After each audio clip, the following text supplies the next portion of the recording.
Muy bien, hermanos, vamos a continuar. Vimos ayer mayormente Joel y llegamos hasta mencionar algo acerca del bosquejo. Creo que cubrimos el bosquejo. Y después de eso tenemos en sus notas la enseñanza teológica, algunas cosas derivadas de lo que vemos en el texto. Y creo que en sí son autoexplanatorias, de manera que no vamos a tomar tiempo para cubrir eso. Quisiéramos pasar a Jonás. También, como les mencioné, hay algunas observaciones acerca de cuál es la relación entre ese pasaje del 2:28 al 32 y lo que se menciona en Hechos capítulo 2, en ese tiempo cuando comenzó la iglesia en el día de Pentecostés.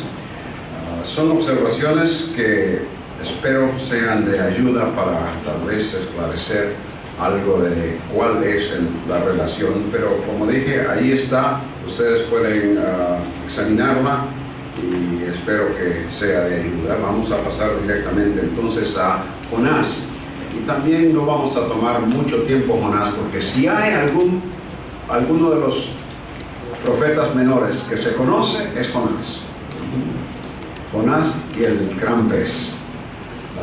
De manera que vamos a tomar un poco de tiempo para ver lo que es más, que resalta más y que quizás no se ha estudiado o no se ha escuchado en las predicaciones que ustedes han escuchado de parte de pastores. Pero ahí tenemos a Jonás, como dice en las notas y al principio de su libro, de su profecía, hijo de Amitai. La fecha, el texto en sí no lo indica, como sucede en muchos de los profetas, pero en base a esta referencia, y creo que debemos ver esta referencia de Segundo de Reyes 14:25, eso nos ayuda a determinar el tiempo cuando Jonás escribió. No exactamente el año, día y fecha, pero aproximadamente. Segundo de Reyes 14:25 habla de Jeroboam, quien, según podemos leer en esos versículos, restauró, dice el versículo 25, los límites de Israel desde la entrada de Hamat hasta el mar del Arabá. Hamat en el norte, Arabá hacia el sur, y conforme, y ahí está, conforme a la palabra de Yahweh, Dios de Israel, la cual él había hablado por su siervo Jonás, hijo de Amitai. Y eso nos ayuda tremendamente porque no es otro Jonás, al menos que hayan habido dos Jonases y dos Amitais. Parece que no. Por lo tanto, este habría sido el profeta que escribió su libro. Y ¿cómo sabemos entonces el tiempo? Bueno, tenemos que buscar en nuestros esquemas las fechas para Jeroboam. Estamos hablando de Jeroboam II, desde luego. Jeroboam I fue allá al principio de el reino del norte, cuando se dividió después de la muerte de Salomón, pero este es Jeroboam II, y ahí nos da las fechas. Por lo tanto, colocamos a Jonás allí, aunque la persona que hizo esto lo puso con un signo de interrogación, obviamente porque no sabemos con seguridad el tiempo, los años en sí, pero sí dentro de ese tiempo de Jeroboam. Ahora, tenemos algunas otras cosas que podemos considerar para más o menos determinar la fecha.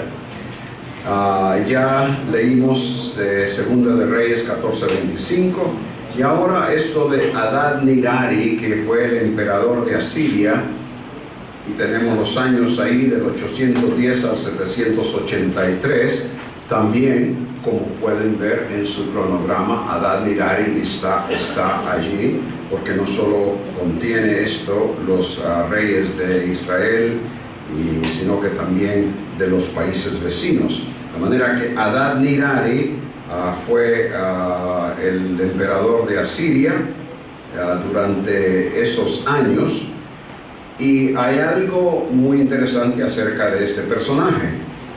Según nos informan los arqueólogos, fue el único que evidentemente impuso o fue atraído por el monoteísmo en Asiria. Obviamente el Dios al cual adoraban no era Yahweh, sino que Nebo, pero el hecho de que entre todos los otros reyes y emperadores que promulgaban o que eran politeístas, tenemos a este que es monoteísta, algo interesante en ese tiempo. Ahora bien, hay otra par de cosas que creo que nos ayudan a posiblemente pensar que si no fue en el tiempo de Adad-Nirari del tercero que Jonás tuvo su ministerio, un poco después quizás, pero Adad-Nirari, hay una estela que fue descubierta en la cual él describe lo que hizo y habla de una invasión que hizo al área de Palestina, lo que llamaron Palestina en ese tiempo, y fue en contra de Damasco. Ahora, por favor, pasen estábamos en Segundo de Reyes, capítulo 14, pasen hacia el capítulo 13. Y esto es el reinado de Joacás, que fue antes de Jeroboam. Joacás antes de Jeroboam y antes de Joás. Y luego dice en el versículo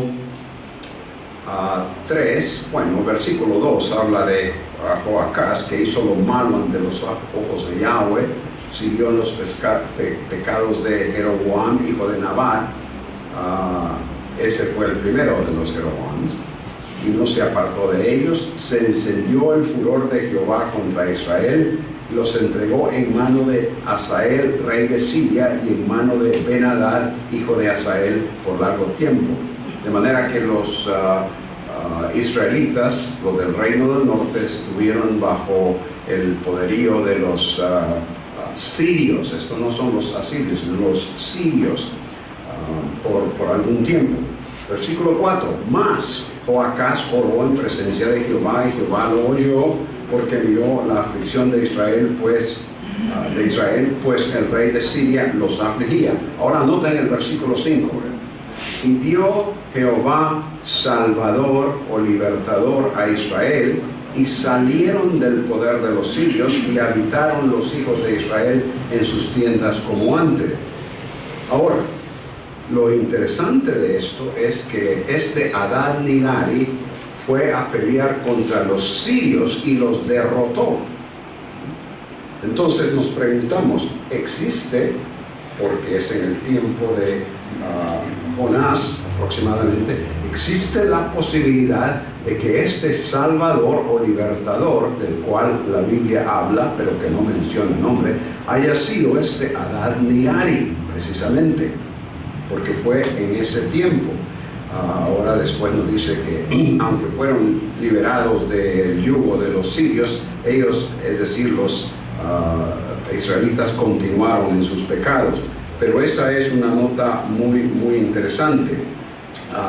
También podríamos especular, esta es puramente una especulación. ¿Estaba Dios quizás, cuando mandó a Jonás, dando oportunidad a Siria en vista de, o a raíz de lo que Adad-Nirari, si él fue el salvador o libertador, en vista de lo que habían hecho a favor de Israel al sacarlos del yugo sirio? No sabemos, pero los detalles que tenemos de la historia parecen encajar en eso, ¿verdad? De manera que eso es una ayuda también para pensar en el tiempo cuando Jonás estuvo activo en su ministerio. Ahora, pasamos a la letra C ahí, la situación en Asiria en la década de 760 a.C. Esto nos lleva un poco más adelante de lo que habíamos pensado con referencia al tiempo de Jonás y en el tiempo de Jeroboam. Es un poco más tardío y me parece a mí que quizás no es lo correcto, pero algunos piensan que esta es una mejor posibilidad. En todo caso, según nos informan, hubo en esa década, en el 765, una plaga que afectó a Asiria y Nínive. En el 763, 2 años después, un gran eclipse en ese tiempo. En el 760, un gran terremoto que afectó gran parte de Israel y lo que hoy es Jordania. Ahora, obviamente Nínive queda bastante separado de allí. No sabemos cuán fuerte haya sido el terremoto, si afectó hasta esa área, pero los geólogos hoy pueden confirmar que en el área de Israel, la área de Jordania, ese terremoto afectó bastante, y lo han basado en los cálculos que hacen ellos científicos. La fecha que le dan es 760. Entonces, algunos estudiantes del Antiguo Testamento y del libro de Jonás piensan que esa década estaba psicológicamente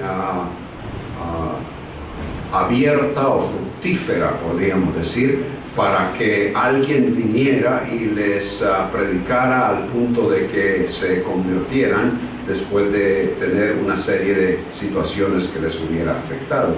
Ese es el pensamiento, en efecto, ese es el pensamiento que apoya el escritor de este libro que recomendé que ustedes estén leyendo, Leon Wood. De manera que esa es una posibilidad. Creo que encajan mejor los hechos o los detalles con la situación de Hadad-Nidari más que todo. Pero bien, una vez más es una fecha aproximada. Luego, en cuanto a la autenticidad histórica, esto definitivamente para nosotros tiene más peso que cualquier otra cosa. El hecho de que el Señor Jesucristo en el Nuevo Testamento hace referencia a Jonás, y el hecho de haber estado en pez por 3 días y 3 noches. De manera que eso viene a ser la última palabra en lo que a nosotros se refiere acerca de la historicidad de Jonás. Y lo digo esto porque hay personas que niegan que fue una situación real que sucedió, ¿verdad? Y por esa razón lo ponen como que alguien escribió este libro, y no solo sino que muchos de los profetas en tiempos muy tardíos, ya tiempo del exilio, y por lo tanto lo que mencionan es alguna fabricación de la mente o algo así. Pero en cuanto a nosotros se refiere, como dijimos, lo que el Señor Jesucristo dijo, es la última palabra. Ahora bien, tenemos ahí el resumen del contenido. La desobediencia de Jonás, conocemos muy bien la historia de Jonás, al mandamiento de Dios para luego ir a advertir a Nínive del juicio contra ella. Eso pone al profeta en aprieto, porque como no quiere hacerlo, se sube al barco, y total que el gran aprieto para él en ese momento y para los marineros es la tormenta que se desarrolla, y luego peor para él, que tienen que tirarlo al mar, y bueno, todo lo que sigue, ¿verdad? De manera que su desobediencia le causó problemas. Pero por medio de eso, el Señor le enseña, creo, a Jonás su misión a la voluntad divina, que incluye la extensión de su misericordia a un pueblo que necesitaba aprender del poder del Dios de Israel. Y es ahí donde creo que entra quizás el aspecto de el Señor extendiendo su misericordia hacia Nínive y hacia Asiria, en vista de la forma en que se habían comportado con Israel al sacarlos, quizás no intencionalmente, ¿verdad? No querían necesariamente, no fueron a pelear contra Damasco y contra los reyes de Siria con el propósito específico de sacar a los israelitas del yugo de ellos, pero fue producto de su campaña contra los sirios, de manera que me parece que eso encaja mejor que lo de la fecha o la década de 760. Y luego el bosquejo está ahí, como digo, son sencillamente estos, podríamos decir, títulos descriptivos de las diversas partes, cómo podemos dividir este libro, pero la historia es muy bien conocida, de manera que pasemos a lo de la enseñanza teológica. Y he puesto ahí algunos pensamientos en cuanto a lo que podemos derivar de ese libro. Dios usa a sus siervos para dar a conocer su misericordia. Bueno, eso es muy general en cierta forma, porque no solo usó a Jonás, sino que también usó a todos los demás. La particularidad de esto, obviamente, es que esa misericordia fue extendida hacia un pueblo que no era Israel, no era un pueblo escogido, no era un pueblo con el que el Señor tenía un pacto o que estaba tratando en ese tiempo. De manera que eso viene a ser la particularidad que hace resaltar esto que hemos puesto en cuanto a la misericordia de Dios. Y he puesto algunos versículos que quizás nos ayudan a ver eso un poco más claramente. Luego, que Dios extiende su misericordia de acuerdo a su voluntad y propósito, algo que evidentemente Jonás no esperaba. Pensaría él, como la mayoría de los israelitas en ese tiempo, que la misericordia de Yahweh se extendía únicamente a Israel y tal vez Judá, ¿verdad? Pero a otro pueblo. Pero aquí vemos la soberanía de Dios por una parte, su misericordia de acuerdo a su voluntad y propósito, y como he puesto ahí también, aún la desobediencia del profeta sirve para dar a conocer el nombre de Yahweh a los marineros, porque es preciso. ¿Estamos? Ok, bien, gracias. Porque él les declara que es un siervo de Yahweh, que él es hebreo y es temedor de Yahweh y todo lo demás. De manera que aún esa situación da lugar a que, podríamos decir nosotros en términos más modernos, que de testimonio de su creencia, de su fe. Bien. Luego he puesto bajo número 3, el reconocimiento del error y la oración conducen a la restauración en el servicio de Dios. Y esto me parece que es muy importante, porque si bien es cierto que este hombre desobedeció al Señor y el Señor le quiso enseñar una buena lección para mandarlo al mar y luego que el pez lo rescatara, no solo es el aspecto de salvarle la vida, lo cual obviamente para él en ese momento era importante, pero no solo era eso, salvarle la vida, sino que, bueno, veamos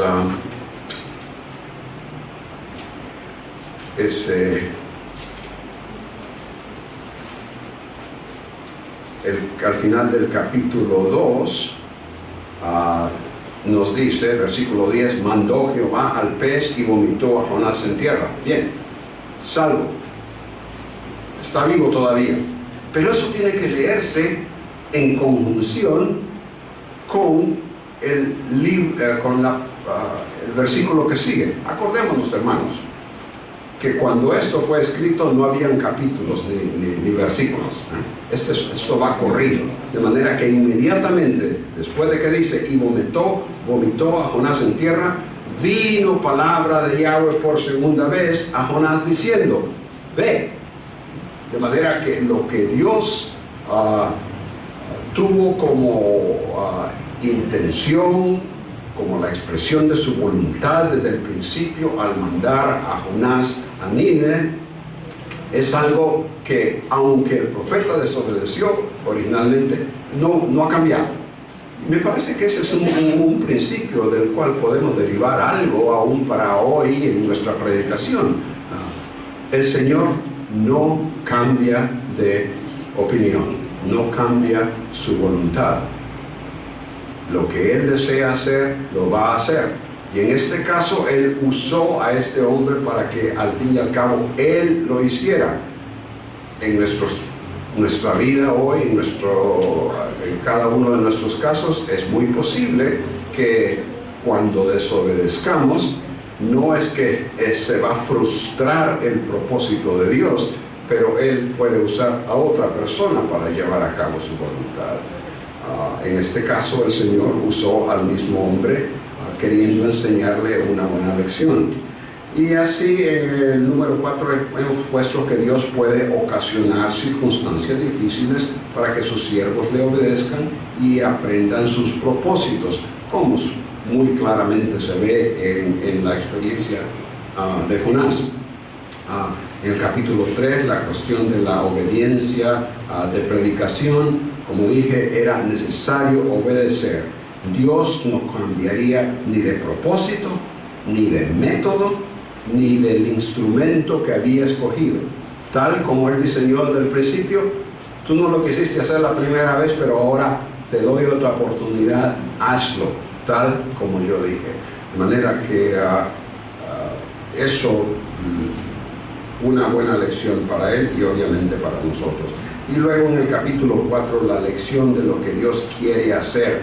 Aunque Jonás no lo entendiera, Dios había determinado un propósito especial para Nínive. E interesantemente, la forma en que este libro termina, el escrito por, creemos, el mismo Jonás, es de una forma tan abrupta. Al fin y al cabo, no sabemos si la pregunta retórica que tenemos en el versículo 11 al fin le cayó a Jonás. Como dicen los mexicanos, no sabemos si le cayó el 20. ¿Conocen esa expresión ustedes? Si al fin pudieron entender, si al fin pudo entender él al punto de reconocer lo que el Señor estaba haciendo y diciéndole, porque no dice nada más.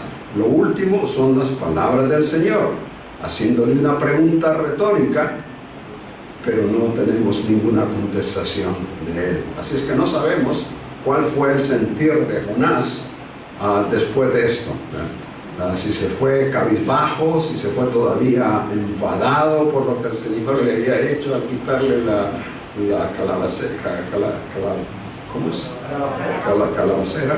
Entonces, pero bien, la lección está ahí y creo que podemos dejar ahí Jonás, y quisiera que concentrásemos el tiempo que tenemos hoy mayormente en estos otros dos profetas, Amós y Oseas, por una parte no tan bien conocidos y por otra parte de mayor extensión en cuanto a su escrito, ¿verdad? A su libro. Así es que vamos entonces a pasar a Amós. El autor, él mismo nos lo dice, Amós, dice uno de los pastores de Tecoa, de manera que aquí tenemos un profeta que no era profeta profesional, no era necesariamente que había sido, que había estudiado, que había estado bajo la tutela o la enseñanza de algún otro profeta, sino que el Señor le llamó de lo que estaba haciendo. Y luego la fecha, durante los reinados de Jeroboam y Usías de Judá, él mismo nos da eso en el primer versículo. Y eso nos ayuda, obviamente, a determinar el tiempo. Hemos puesto ahí las fechas para cada uno de esos dos reyes. Israel, Jeroboam de Israel en el norte y Usías de Judá en el sur. Y ahora tenemos consideraciones para tratar de encontrar un margen más cercano, más estrecho en cuanto al tiempo que él pudo haber estado activo en su ministerio. Otra cosa que nos ayuda, noten, 2 años antes del terremoto, pero al solo ver esto no nos ayuda, no nos ayudaba nada hasta que estos geólogos encontraron evidencia de ese gran terremoto que se suscitó en el 8º siglo en el área de todo Israel, el área de lo que es Jordania hoy. Y como dije anteriormente, ese terremoto, que evidentemente por la evidencia que han encontrado fue extenso, con bastante daño que ocurrió en ese tiempo, ellos nos dicen que la fecha habría sido 760, lo cual encaja perfectamente con lo que sabemos acerca de las otras fechas, es decir, la de Usías y la de Jeroboam. De manera que 760. Tenemos otras cosas que considerar en eso, y ahora vamos a la letra B.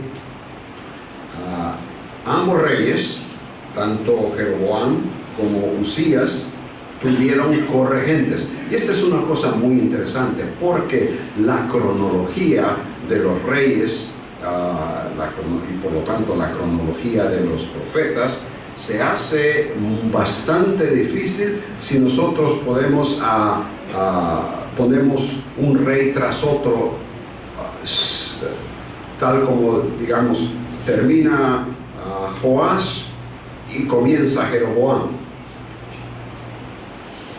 Si hacemos eso, entonces tenemos una gran extensión de tiempo que no concuerda con los siglos que podemos determinar. Los reyes de Israel estuvieron, de Israel y de Judá estuvieron en su poder o ministerio, lo que le querramos llamar. Pero es particularmente en esta parte de atrás, no sé cuántos de ustedes han tenido tiempo de leer eso, pero se menciona este personaje, este libro, en la segunda columna, 1, 2, 3, 4, en el cuarto, no, como que no sé, pero hay una persona que escribió un libro, bueno, en el párrafo con que se abre esto, los números misteriosos de los reyes hebreos. Esa persona hizo un trabajo pero excelente, porque él pudo determinar que lo que había sucedido con varios de los reyes es que había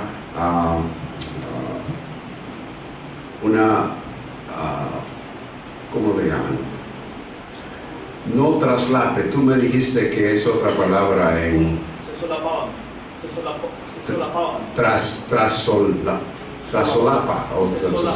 Trasolapaban, ok. Es decir, que uno todavía era rey cuando el otro comenzaba, de manera que había eran corregentes, por una corregencia. Y eso ha ayudado tremendamente, y por eso es que ustedes tienen, como pueden ver en sus cronogramas, en el caso de Jeroboam II, todavía su padre Joás fue rey por cierto tiempo, y los dos estuvieron reinando durante ciertos años. Y lo mismo sucede con Amasías y Usías. Ustedes pueden ver ahí. Entonces eso es muy, muy importante en la cronología. Ahora bien, en lo que se refiere a la fecha que queremos encontrar más cercana para el ministerio de Amós, hemos puesto ahí que ambos reyes tuvieron corregentes, y hemos puesto los años, cuándo fue que reinaron con corregente, cuándo fue que reinaron solos, basados en este estudio que se ha hecho. Y lo que tenemos entonces que el periodo cuando ambos, es decir, Jeroboam en el norte y Usías en el sur, estaban reinando durante ese mismo tiempo, pero por sí solos. Eso comprende un periodo de 14 años, como hemos puesto ahí, de 767 al 753, lo cual es muy posible que a eso es lo que se está refiriendo Amós cuando únicamente los pone a él como referencia, a ellos como referencias, sin nombrar a los que fueron corregentes. No podemos concluir y decir que eso es así, pero es una buena posibilidad. De manera que eso nos reduce el tiempo al cual posiblemente Amós haya estado activo en su ministerio, y este obviamente fue un tiempo muy especial. Un tiempo como no había ocurrido desde el reinado de David y Salomón, y quizás, bueno, no volvió a ocurrir después, porque estos dos reyes fueron muy fuertes. Y si bien es cierto que eran dos reinos separados, norte y sur, Israel y Judá, juntos llegaron a tener una extensión prácticamente como la que fue para Israel cuando estaba el Reino Unido bajo Salomón. Ambos fueron prósperos en el desarrollo de sus propios reinos, y no solo en lo político, sino que también en lo económico. Ese tiempo fue de gran auge económico para ambos reinos. Los arqueólogos han encontrado mucha evidencia de comercio activo durante ese tiempo. Por ejemplo, han encontrado una gran cantidad de presas o prensas, se dice, para el aceite. Prensa. Una gran cantidad, particularmente de ese tiempo. Y eso les da una buena idea de que la producción era bastante amplia. Otra cosa, se han encontrado, y esto a principios del siglo pasado, el óstraca se dice en español, ¿verdad? Óstraca de Samaria, que es prácticamente lo que se considera un sistema primitivo de contabilidad, en el cual se notan las cantidades de aceite que van saliendo o están siendo recibidas en, digamos, una bodega o algo así. Y hay abundante evidencia de ese comercio en base a esto que se ha encontrado ahí. De manera que políticamente y económicamente fue un tiempo muy próspero para ambos reinos. Jeroboam fue victorioso sobre los arameos, conquistó Damasco. Esto lo encontramos, ya leímos algo de eso en Segundo de Reyes 14, donde habla cómo él conquistó y reconquistó parte del área que había sido tomada, pero que ahora la recupera. Luego tenemos que en lo que se refiere al sur, Usías, a quien se le llama Azarías, también se conoce por Azarías, y lo encontramos ese nombre en Segundo de Reyes 14:21. Usías en la Biblia es conocido como un rey muy innovador. El estado de Judá prosperó bajo él. Pueden leer ustedes algo de eso en Segundo de Crónicas, capítulo 26. Luego encontramos que él derrotó a los filisteos, a los árabes, construyó ciudades y torres fortificadas, aumentó o fortaleció el ejército de Judá, construyó un puerto en la parte sur de Israel, o mejor dicho de Judá en ese tiempo, lo que hoy es conocido como el Golfo de Aqaba en Eilat, allá donde Israel llega así, una punta, tenía barcos y todo eso, de manera que fue un tiempo muy próspero. Pero precisamente esa prosperidad, tanto en lo político como en lo económico, dio lugar a un total caos en lo que se refiere a lo espiritual. Una lección que creo que se repite en la historia en muchos lugares, ¿no? La prosperidad económica y política tiende a relajar todo lo demás en cuanto a la moral, en cuanto a la responsabilidad, y eso fue lo que sucedió en este tiempo, y es una de las razones por las cuales el Señor manda a Amós. Espiritualmente en Israel en particular, en el norte, es decir, el norte en contraposición a Judá en el sur, particularmente en Israel prevalecía una apostasía, es decir, un alejamiento de las estipulaciones del pacto. Y hemos puesto ahí las diversas cosas. Injusticia era, la injusticia es una cosa que Amós, bueno, y también Oseas, menciona constantemente. Veamos ahí en Amós capítulo 2, versículo 6, así ha dicho Jehová, por 3 pecados de Israel y por el cuarto no revocaré su castigo, porque vendieron por dinero al justo y al pobre por un par de zapatos. En otras palabras, había opresión continua por parte de esas clases que se estaban beneficiando con todo ese comercio y toda la política, el crecimiento. Siempre, como sucede en prácticamente toda sociedad, siempre hay un sector que no alcanza a obtener esos beneficios y por lo general es oprimido, y esto estaba sucediendo allí. Inmoralidad, este mismo capítulo, versículos 7 y 8, pisotean el polvo de la tierra, las cabezas de los desvalidos, tuercen el camino de los humildes, y el hijo y su padre se llegan a la misma joven, profanando mi santo nombre. Sobre las ropas empeñadas se acuestan junto a cualquier altar, y esto evidentemente tiene que ver con altares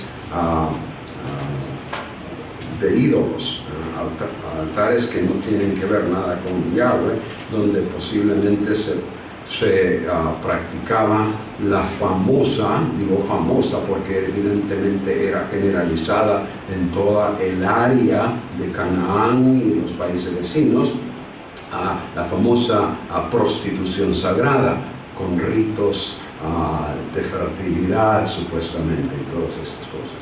De manera que eso estaba presente en Israel particularmente. Ese formalismo sin convicción en los sacrificios, capítulo 5, versículos 21 al 24. Aborrecí, abominé vuestras solemnidades, y no me complaceré en vuestras asambleas.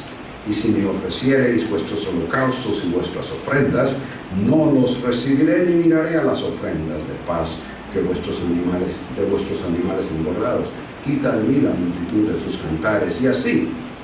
Pero en contraposición a eso, en vez de que vosotros estéis haciendo todo esto, dice el Señor, versículo 24, corra el juicio como las aguas y la justicia como un impetuoso arroyo. De manera que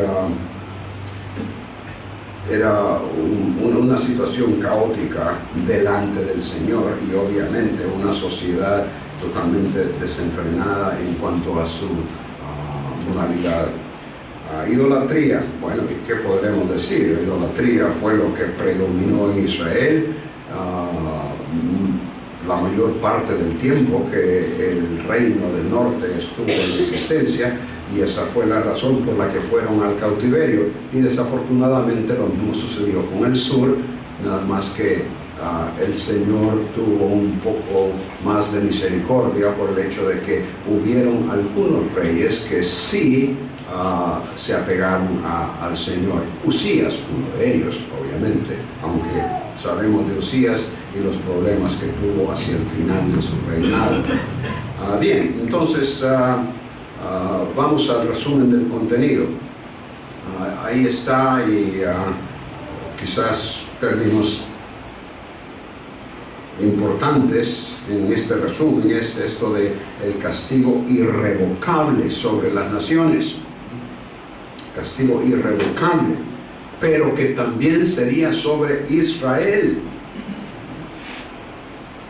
que aunque había sido escogida por el Señor, violó el pacto.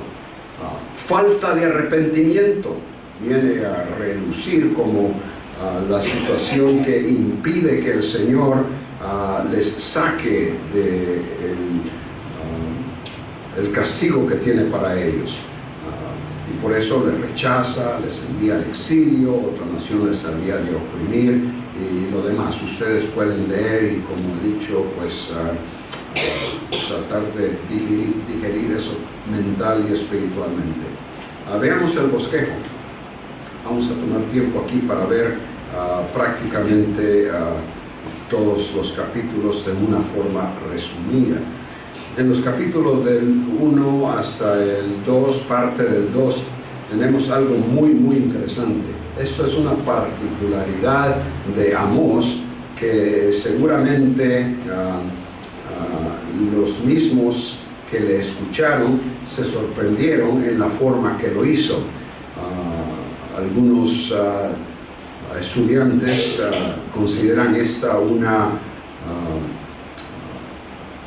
algo retórico, como para tratar de, en forma literaria, hacer resaltar el énfasis que se le quiere dar a esto, y quizás hasta que asustar a los últimos que oyen este juicio que se les menciona. En primer lugar, tenemos que Yahweh manda a Amós que pronuncie juicio en contra de 8 vecinos de Israel por los muchos crímenes que han cometido, agrediendo y atentando contra la vida de otros. Noten ustedes en el versículo 3, comienza con Damasco, obviamente allá en el norte, en el territorio de Siria. Luego en el versículo 6, Gaza. Versículo 8, Asdod, Ascalón y Ecrón, ciudades filisteas. En el versículo 9, Tiro, allá en la parte norte de la costa. Y luego Edom, en el versículo 11. Amón, en el versículo 13, territorios que están al lado oriental del Jordán. Y también ahí, en ese lado, al lado oriental del Jordán, en el capítulo 2, versículo 1, Moab. De manera que viene este hombre, Amós, y comienza a decir, bueno, el Señor va a castigar a este pueblo, y a este pueblo, y a este pueblo, y a este pueblo. Mientras tanto, ¿quiénes son los que están escuchando? Son los israelitas.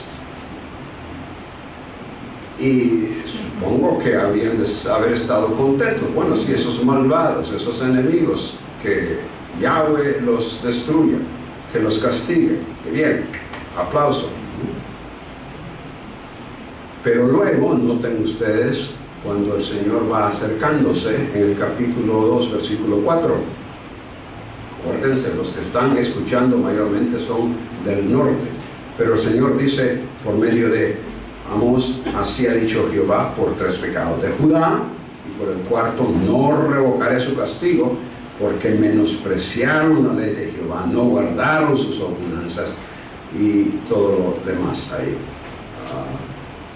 Si bien es cierto, el Señor se ha acercado en lo que dice en cuanto a juicio y ya está muy cerca de Israel, al sur. Bueno, al fin y al cabo, esos son allá del sur. Otro aplauso, pero no se queda, sino con el versículo 6 ya dice: así ha dicho Jehová por 3 pecados de Israel. De manera que en una forma metódica, estratégica quizás, como para impresionarles de que ellos no están exentos del castigo que Yahweh tiene para todo el territorio, y en todo eso obviamente vamos a tener que entender la soberanía de Dios, no solo sobre Israel y Judá, el pueblo que había sido llamado para ser su pueblo y concertar un pacto con ellos, sino que es soberano sobre todas las demás naciones alrededor. Así es que tenemos en el versículo, en ese capítulo 1, que el Señor, y hasta el capítulo 2, que el Señor va a traer un juicio no solo contra los vecinos, sino que también contra primeramente Judá y también Israel. En los capítulos, en el capítulo 2, comenzando con el versículo 4, donde ya se menciona Judá y luego Israel, hasta el final del capítulo tenemos este anuncio de juicio sobre ambos, el cual ya hemos mencionado, la sección previa, con acusación y dictamen de sentencia divina contra otros pueblos, como dije, habría agradado a los que escuchaban esto por primera vez, por ser sus enemigos. Pero Amós se dirige en contra de ellos y les hace ver su desobediencia. En el caso de Judá, como dice, menospreciaron la ley de Jehová, es decir, no obedecieron lo que el Señor les había ordenado en su ley. Y en el caso de Israel, obviamente, sale a relucir este aspecto que mencionamos al principio de la injusticia. Obviamente, si no hay sumisión a Dios, si no hay respeto por Él, si no hay reverencia, si no hay entendimiento de su grandeza y por lo tanto de el poder que tiene para castigar al que desobedece, entonces, si no se le obedece a Dios, si no se le respeta a Él, pues, ¿qué se puede esperar hacia otras personas? Y esto era lo que estaba sucediendo entre ellos. Bajo número Romano 3 tenemos esto del privilegio desperdiciado y la disciplina ignorada. En el capítulo 3 el Señor enfatiza por medio de Amós que Israel ha sido privilegiada con la exclusividad de su relación con Yahweh. Eso es lo que nos dicen los primeros 2 versículos. Oíd esta palabra que ha hablado Jehová contra vosotros, hijos de Israel, contra toda la familia que hice subir de la tierra de Egipto.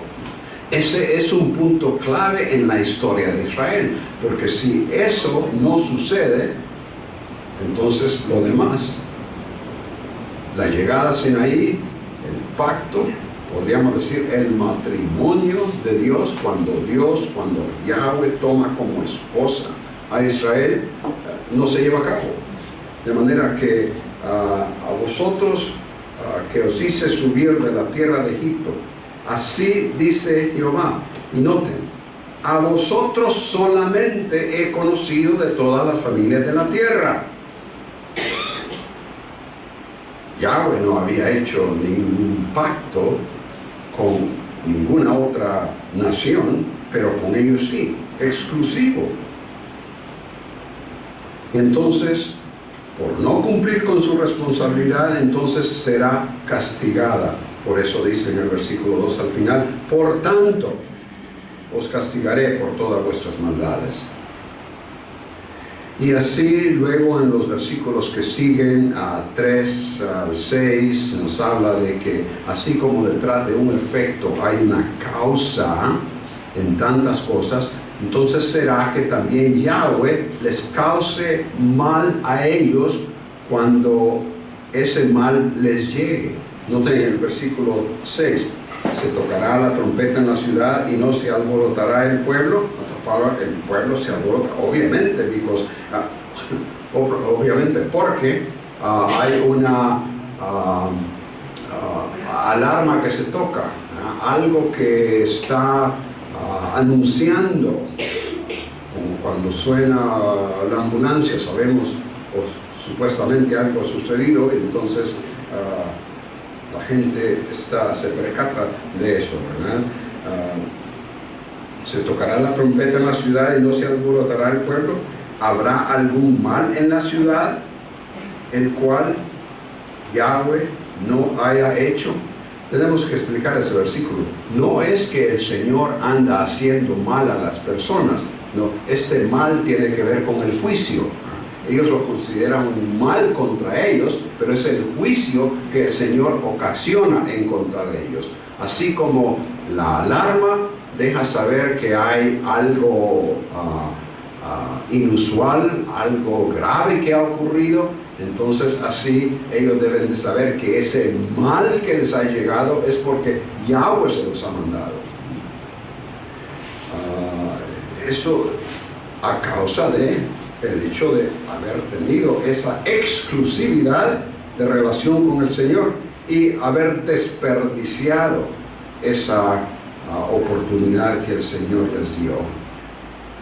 Y luego tenemos que Yahweh entonces traerá un enemigo para que les destruya, versículo 11.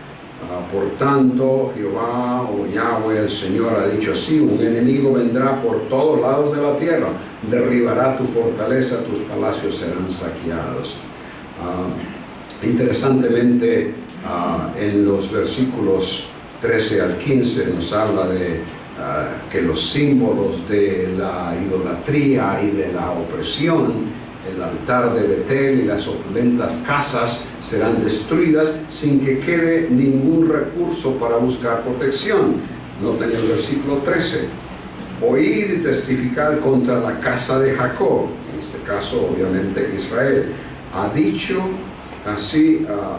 Jehová de los ejércitos, que el día que castigue las rebeliones de Israel, castigaré también los altares de Betel. Este es el símbolo de la idolatría, porque como ustedes saben, en Betel fue donde se erigió uno de los becerros que desde tiempo antiguo Jeroboam, al principio de el reino del norte, cuando se dividió el reino total de Israel, instituyó uno ahí, y todos estos reyes no lo han quitado, ahí lo han tenido.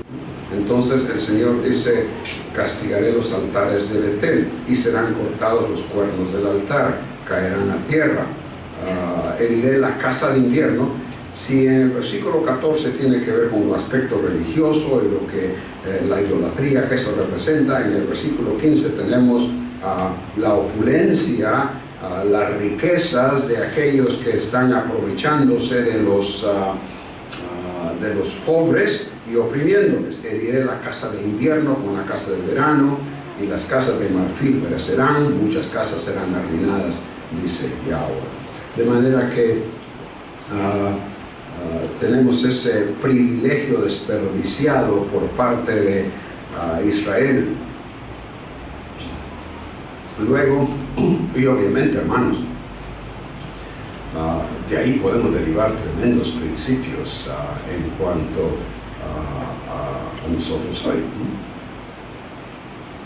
Y el Nuevo Testamento nos habla de que aquel a quien mucho se le concede, se le da, se le requiere también mucho, ¿verdad? De manera que hay principios que podemos aplicar en nuestra predicación, nuestro estudio y enseñanza. Luego en el capítulo 4, interesantemente habla que aún las mujeres ricas de Samaria, aunque bien alimentadas, sin pasar hambre, tan bien alimentadas como las vacas de Basán, dice, y obviamente las vacas de Basán eran famosas en el sentido de que era una área donde había suficiente pasto para que estos animales estuvieran sin problema, comiendo todo el tiempo, engordándose. Bueno, estas mujeres ricas en Samaria, en Israel, tienen todo lo que quieren, pero ¿qué sucede? Oprimís a los pobres, quebrantáis a los menesterosos, que decís a vuestros señores, traed y beberemos. Demandan más de los maridos, traigan más, no están satisfechas. Ellas también recibirán el castigo de Yahweh al ser llevadas en cautiverio, en los versículos 2 y 3. En forma sarcástica, Yahweh envía al pueblo a hacer lo que les place, continuar con su idolatría en los lugares donde la han practicado. Noten los versículos 4 y 5. Id a Betel y prevaricar. Obviamente eso es en forma sarcástica. El Señor se lo dice por medio de Amós. No es que les está dirigiendo un mandato o algo que deben de hacer para complacerle a Él. No, todo lo contrario. Ir y hacerlo, continuad haciendo lo que queréis hacer. Y traed de mañana vuestros sacrificios. Eso es lo que has estado haciendo. ¿Queréis hacerlo? Muy bien. Las consecuencias vienen después. Ofrecer sacrificio de alabanza con pan leudado, proclamad, publicad ofrendas voluntarias, pues que así lo queréis, hijos de Israel, dice Yahweh, el Señor.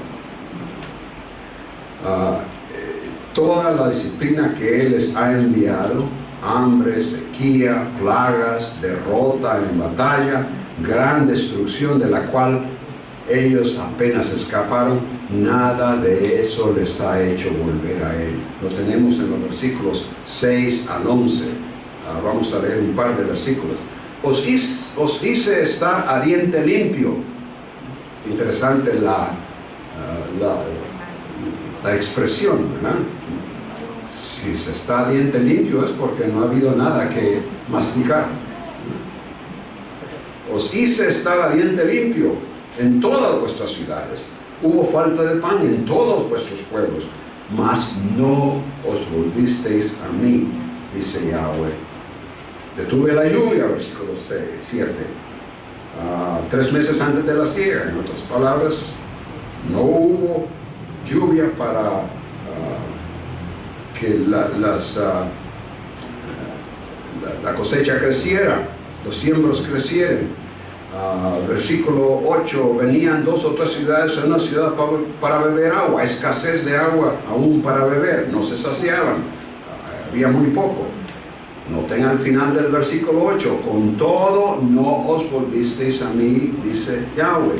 Y así continúa recordándoles la forma en que los ha tratado de disciplinar, pero otra vez al final del versículo 9, pero nunca os volvisteis a mí, dice Yahweh.